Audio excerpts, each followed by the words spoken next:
Olá, pessoal, tudo bem? Sou a professora Vivian. Nós estamos aqui no nosso curso sobre a Declaração Universal dos Direitos Humanos. Hoje, nossa segunda aula, e nós vamos retomar o estudo do artigo número 11 da Declaração. Fizemos ontem o estudo até o artigo 10 e vamos lá, compartilhando aqui o texto, que é o texto que vocês têm acesso pelo grupo do Telegram. Quem não está no grupo, por gentileza, participe, né? Nós temos lá todo o material e as questões que vêm completar o nosso curso. Então, não deixem de participar do nosso canal exclusivo para o curso lá no Telegram. Quem não tem o aplicativo, baixa, é legal, vale a pena, uma ótima ferramenta para auxiliar nos estudos. Então, vamos lá. Artigo número 11, vejam que esse artigo ele tem 3 estrelas e ainda tem o marcador, assim como o artigo 4º, que nós vimos ontem. Então, ele também está dentre os mais cobrados, merece grande destaque, tá? E o artigo número 11 prevê, no seu primeiro item, que todo homem acusado de um ato delituoso tem o direito de ser presumido inocente até que a sua culpabilidade tenha sido provada de acordo com a lei em julgamento público, no qual lhe tenham sido asseguradas todas as garantias necessárias à sua defesa. Nós vamos estudar esse artigo em 2 partes, tá? Nesse primeiro item, eu já faço a tradicional pergunta, que é: existe correspondência literal na Constituição de 88? E aqui, gente, muito cuidado. Por quê? Se eu perguntar para você se nós temos na Constituição a proteção, né, da presunção de inocência, todo mundo sabe que sim. Temos lá no artigo 5º, no inciso 57, o princípio conhecido como não culpabilidade ou presunção de inocência. Acontece que a nossa previsão ela se dá em termos diferentes. Por quê? O que diz o texto constitucional? Ninguém será considerado culpado até o trânsito em julgado de sentença penal condenatória. Não é isso? Não é a mesma coisa que está aqui na declaração. A declaração diz que nós temos o direito de sermos presumidos inocentes até que a nossa culpabilidade tenha sido provada.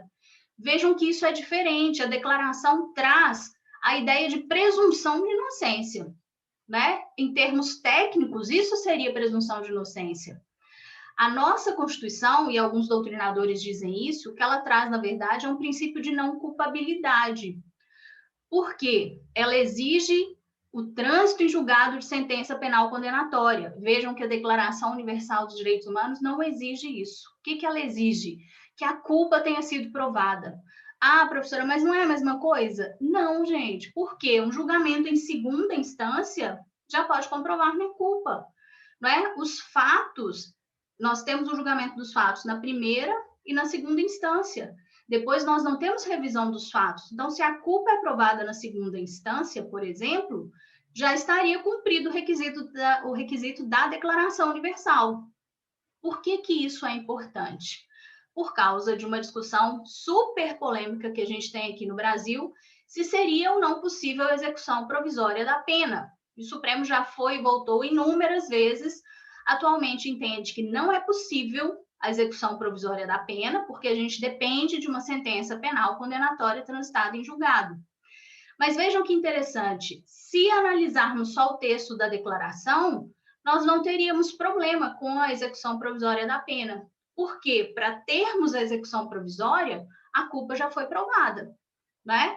Então, nós temos os recursos, o recurso especial, extraordinário do Brasil, mas eles não discutem mais fatos, não discutem a culpa, né? Então, a Declaração Universal não impediria essa execução provisória da pena. Mas o que o Supremo disse? Por causa do nosso texto constitucional, não é possível no Brasil a execução provisória da pena. Qual a pegadinha que eles podem fazer em provas? Dizer que não se admite a execução provisória da pena, porque essa execução violaria o texto da Constituição e o texto de documentos internacionais de proteção de direitos humanos. Falso, porque não viola o texto dos documentos internacionais. E no Pacto dos Direitos Civis e Políticos também é assim, no Pacto de São José também é assim. Então, olha, pouca gente conhece essa distinção, tá? Então, o texto literal da nossa Constituição não tem como mudar, né? Não dá para ir lá hoje alterar isso, porque o artigo 5º é cláusula pétrea, e nessa situação nós não estaríamos melhorando a situação, nós estaríamos piorando, reduzindo a proteção, então não dá. Dá para alterar o artigo 5º? Sim, se for para ampliar, para melhorar os direitos, né? Para acrescentar direitos, sim. Para reduzir liberdade, não. Então, chegamos a um impasse. Então, se o Supremo for analisar só o texto da Constituição, nós não teremos no Brasil execução provisória da pena. Mas isso é teórico, né, gente? Porque na prática a gente sabe que tudo é possível. Mas coloquem aí essa observação, tá bom? Então, existe o princípio de presunção de inocência na nossa Constituição, artigo 5º, inciso 57, mas com outros termos, com outra exigência que não consta aqui da Declaração Universal, que só exige que a culpa tenha sido comprovada, certo? E no item número 2, nós temos: ninguém poderá ser culpado por qualquer ação ou omissão que, no momento, não constitui um delito perante o direito nacional ou internacional. Famoso princípio da anterioridade da lei penal, da legalidade penal. Esse nós temos, né? Artigo 5º, inciso 39. É o famoso artigo 1º do Código Penal. Em outros termos, né? Não há crime sem lei anterior que o defina. E também temos a parte restante aí do item número 2, também não será imposta pena mais forte do que aquela que no momento da prática era aplicável ao ato delituoso. Como que isso vem na nossa Constituição? Com outras palavras, não é? A lei penal não retroage, salvo para beneficiar o réu. Cuidado que isso só vale para a lei penal e não para a lei processual penal. Então, nós temos essas garantias previstas no item número 2, com palavras diferentes, mas a ideia é essencialmente a mesma. No item número 1, a ideia é diferente, né? Então, façam a divisão do artigo 11 para estudá-lo em 2 etapas, para deixar bem clara essa diferença aí de correspondência entre o texto da Declaração Universal e a nossa Constituição. Então, foi por isso que eu coloquei para vocês aqui o atenção, tá? No item número 1, tem correspondência literal? Não. No item número 2, dá para dizer que a ideia é a mesma, né? Essencialmente, o artigo 5º nos incisos 39 e 40, só que com palavras diferentes. Então, acaba que não é uma correspondência literal, mas eu quero deixar bem claro que a ideia do item 2 é idêntica à da nossa Constituição, o que não ocorre no item número 1. Deixa eu ver aqui se estão todos acompanhando. Alguma dúvida do artigo 11, pessoal? Muito importante, esse é um dos mais cobrados, tá? Então, me digam aí se estão entendendo, se está tudo ok, que é para a gente passar adiante. Tudo certo? Pode vir dessa forma que eu falei com vocês, Rodrigo. A questão pode te dizer que não se admite execução provisória da pena no Brasil porque viola a Declaração Universal, que é errado. Viola o texto da nossa Constituição, porque a Declaração Universal só exige comprovação da culpa. Tá bom? Então, não viola a declaração, não viola tratados internacionais, o que viola é o texto literal da nossa Constituição. Porque ele sim exige trânsito em julgado de sentença penal condenatório, que não é exigido nos documentos internacionais. Como as bancas fazem essa cobrança literal, né? Muito importante estabelecermos essa distinção. Vamos lá de novo, então, passando para o artigo número 12. Artigo número 12 não aparece com tanta frequência como o artigo 11, mas também é um artigo importante, é o que resguarda a nossa privacidade.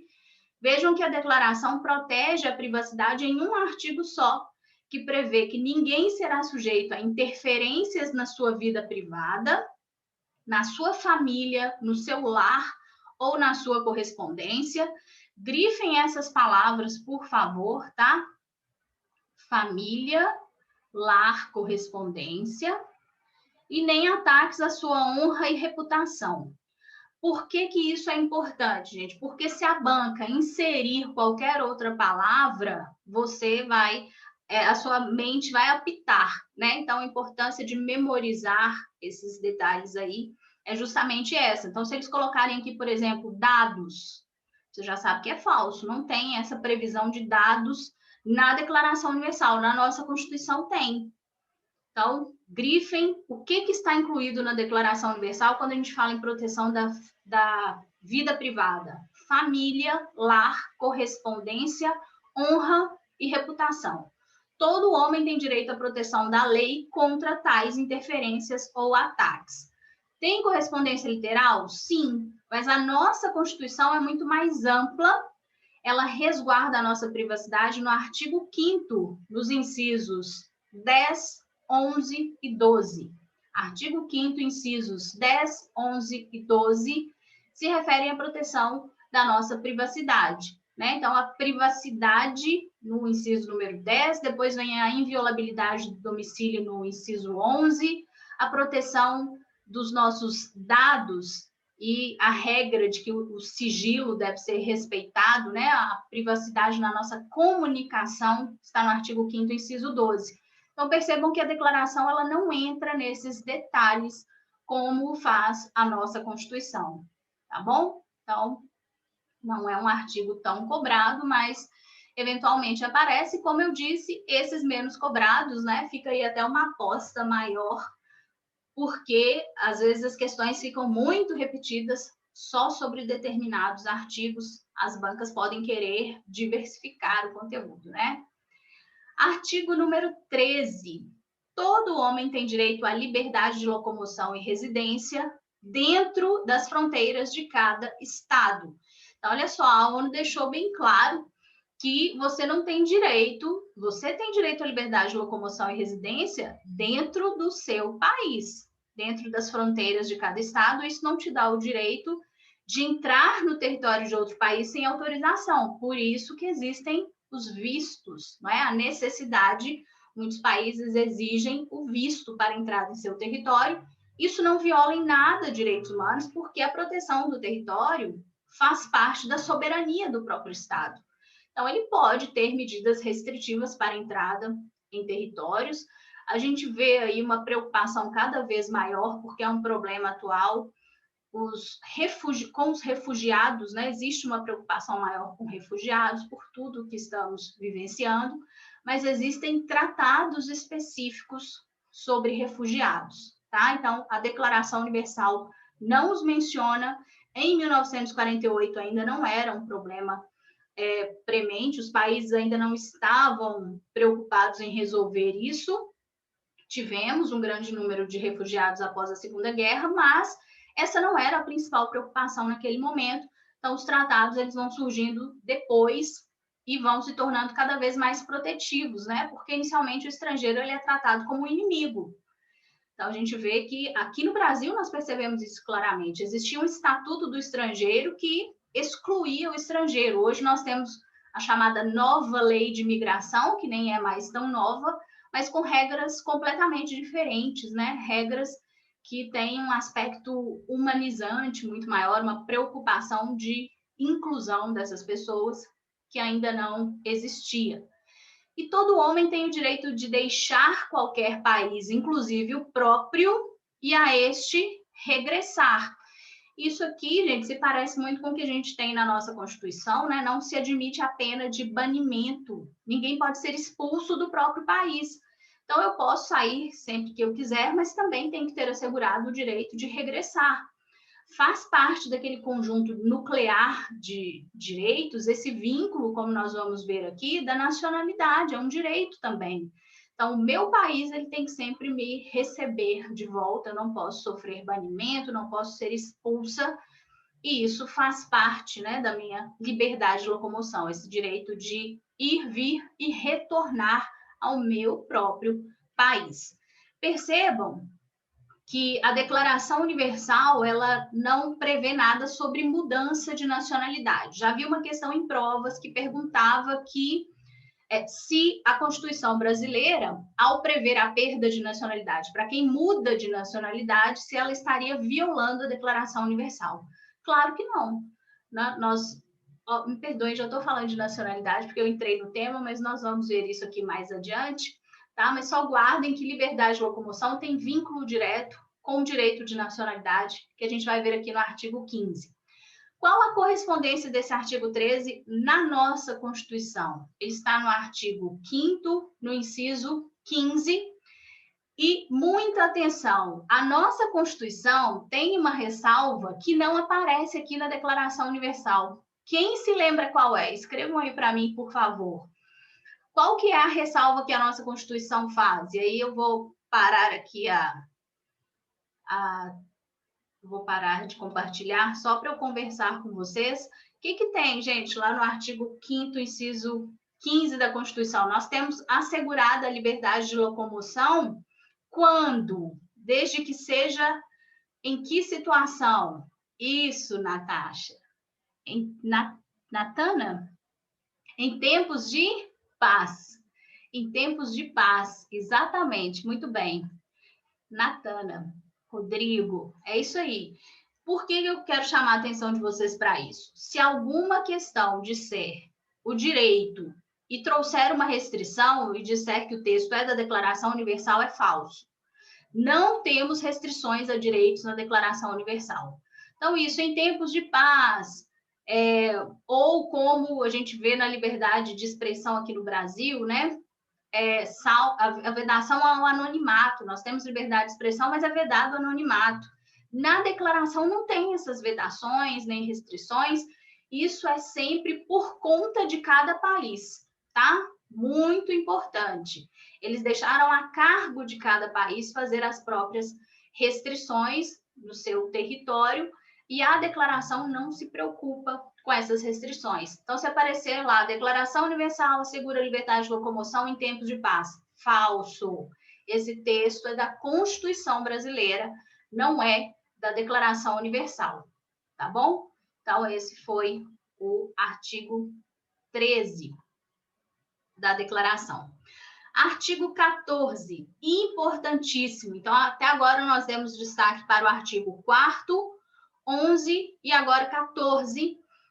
Eu fico em dúvida se o 14 ou 26 é que é o mais cobrado, mas a disputa fica entre os dois, tá, gente? 14 e 26. 4º e 11 também, mas assim, em quantidade de questões, eu penso que o 14 supera. Todo homem, então ele tem 3 estrelas e o marcador. Todo homem vítima de perseguição, ele tem o direito de procurar e de gozar asilo em outros países. Esse direito não pode ser invocado em caso de perseguição legitimamente motivada por crimes de direito comum ou por atos contrários aos objetivos e princípios das Nações Unidas. O que é isso que está resguardado aqui?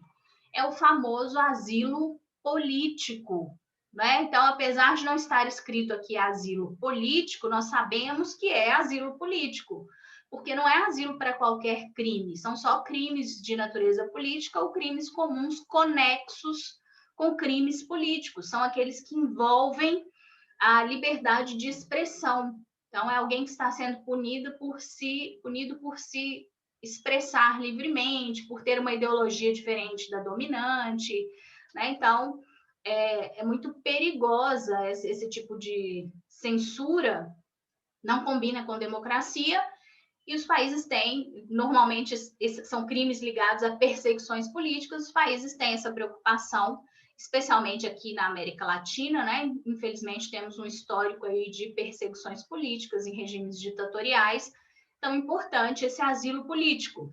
Mas o que mais nos chama atenção? Por que esse artigo cai tanto? Por quê? Existe correspondência literal na Constituição de 88? Não, não existe. Não temos no Brasil um direito de receber asilo político assegurado pela Constituição. Não temos. Ah, professora, mas eu já li isso na Constituição. Realmente, você leu no artigo 4º, inciso 10, que a concessão de asilo político é um princípio que nos rege nas relações internacionais. É muito diferente de ser um direito fundamental, tá? Então, a observação que eu quero que vocês coloquem aí, por favor, no artigo 14, é que não existe no Brasil um direito fundamental ao asilo político. Não tem previsão constitucional. Isso está previsto em tratados internacionais, mas na nossa Constituição, o asilo político é um princípio que nos rege nas relações internacionais. Artigo 4º, inciso número 10. Tá bom, pessoal? Então, esse artigo cai muito. Eles vão colocar aqui as pegadinhas mais frequentes. Por crimes de direito comum ou político, ou vão dizer que o direito de asilo pode ser invocado mesmo em casos de crimes comuns, o que é falso, né? Então, asilo político é só para crime de natureza política. Tem correspondência literal na Constituição? Não, não tem. Então, o que é asilo político no Brasil? Princípio que nos rege nas relações internacionais. Onde fica isso na Constituição? Artigo 4º, inciso 10. Tá? Interessantíssimo o artigo 14 da Declaração Universal.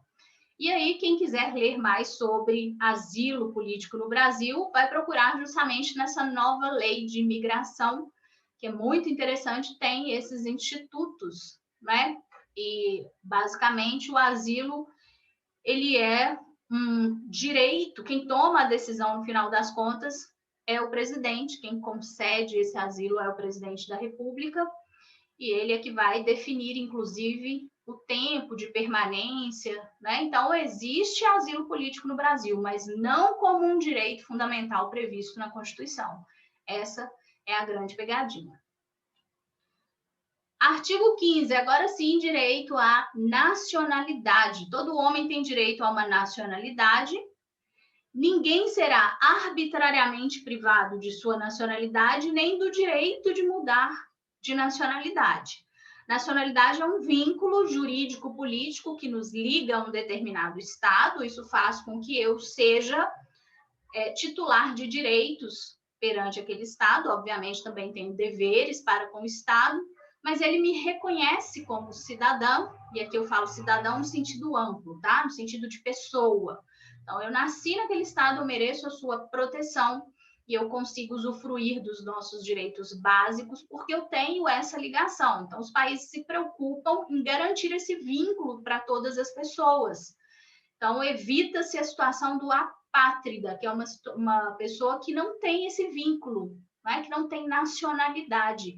A tendência hoje é dos países acolherem essas pessoas para que elas não fiquem desprotegidas. Então, é o nosso primeiro vínculo de proteção internacional é com o nosso próprio país. Tanto que todo esse sistema internacional de proteção que nós estamos estudando, gente, ele só entra em ação se a proteção do nosso Estado falhar. Vocês já pararam para pensar nisso? Por que existe um sistema internacional de proteção dos direitos humanos? Porque alguma coisa internamente não está funcionando. Porque eu sou cidadã brasileira e o Brasil não está me defendendo como deveria, ou em alguns casos o próprio Estado está violando os meus direitos, como infelizmente acontece muitas vezes. Por isso é que eu vou buscar uma proteção internacional, né? Então, é uma segunda proteção, porque a responsabilidade básica de proteger nossos direitos é do próprio Estado, tá certo? Vimos que no pós-segunda guerra surge esse sistema para evitar que os Estados abusem, como fizeram aí em regimes ditatoriais, em regimes totalitários. Então, é uma proteção adicional que nós temos. E aqui no artigo 15, no item 2, como eu disse para vocês, ninguém será arbitrariamente privado de sua nacionalidade, nem do direito de mudar de nacionalidade. Posso livremente ter outra nacionalidade, mas existem consequências para isso. Aqui no Brasil, se eu mudo de nacionalidade sem qualquer justificativa, qual a consequência? Eu vou perder a brasileira. Isso viola a Declaração Universal? De forma alguma, porque o Brasil me segura a nacionalidade. Eu é que estou querendo abrir mão dela ao adquirir outra. Se eu não me encaixo nas exceções constitucionais, eu vou perder a nacionalidade brasileira. Isso não consiste em violação de direitos humanos, tá? Pergunta de prova. Existe correspondência literal na Constituição? Sim. Tudo sobre nacionalidade na nossa Constituição está no artigo 12. Muito rico, muito interessante. Depois vocês deem uma lida, tá joia? Artigo 16, esse cai com maior frequência, o 15 não cai muito porque é um artigo fácil, né? Então, as bancas não gostam muito de cobrar aquilo que é mais óbvio. Então, o artigo 15 não é muito frequente, mas CESP, SEBRASP, por exemplo, gosta de perguntar sobre esse artigo 15. Nas questões, nós vamos ver uma questão famosa sobre ele. Artigo 16, os homens e mulheres de maior idade, gente, grifem maior idade, porque as bancas trocam por qualquer idade, homens e mulheres de qualquer idade. E aí, às vezes, né, passa batido. Sem qualquer restrição de raça, nacionalidade ou religião, têm o direito de contrair matrimônio e fundar uma família. Gozam de iguais direitos em relação ao casamento, sua duração e sua dissolução. Então, aqui nós temos a proteção da família e a ideia de igualdade entre homens e mulheres e a proibição de qualquer tipo, né, de discriminação ao contrair matrimônio, fundar uma família. Vejam que, além da igualdade entre homens e mulheres, se menciona duração e dissolução do casamento. A banca vai te perguntar ou vai te dizer que a Declaração Universal, ela traz a proteção ou menciona o matrimônio, mas não menciona a sua dissolução. Falso. Está aqui no final do item número 1, a menção à dissolução do casamento. O casamento não será válido senão com livre e pleno consentimento dos nubentes. Isso, na nossa cultura, é óbvio, mas nem em todas isso é tão óbvio assim, né? Sabemos dos casamentos arranjados, casamentos entre crianças até. Então, era uma tentativa de evitar isso.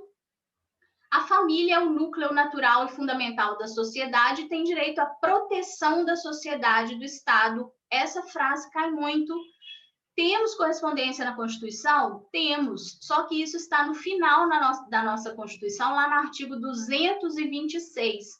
Proteção da família, essas regras sobre casamento, isso tudo aparece lá no artigo 226, anotem aí, mas temos também essa mesma preocupação no nosso texto constitucional.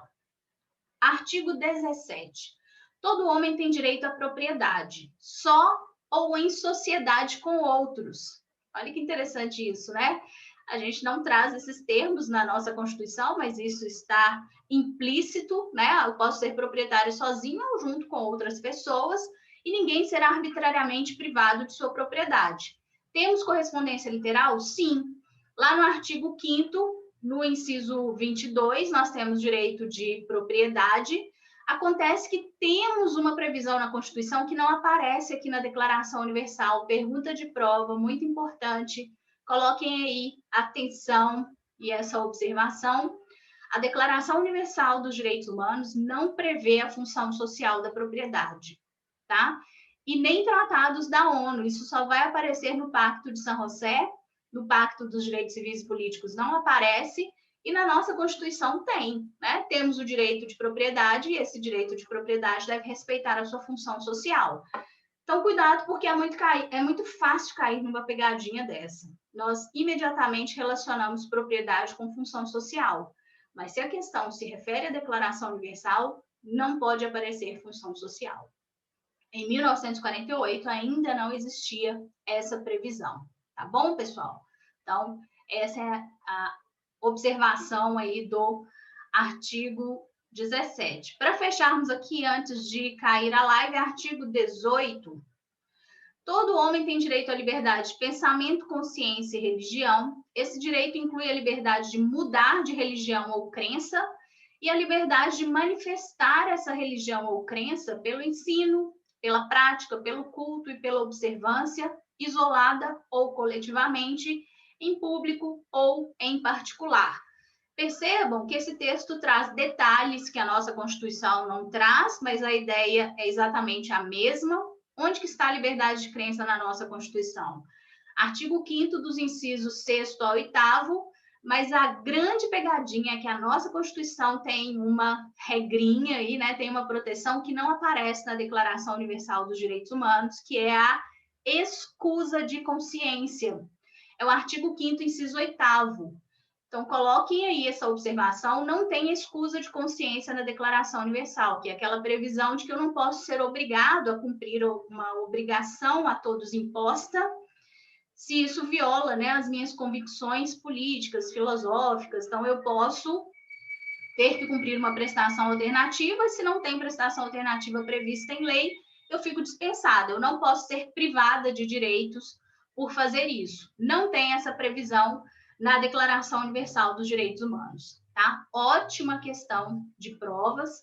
Vou encerrar aqui o compartilhamento e vou fechar a nossa aula para reabrir, tá bom, pessoal?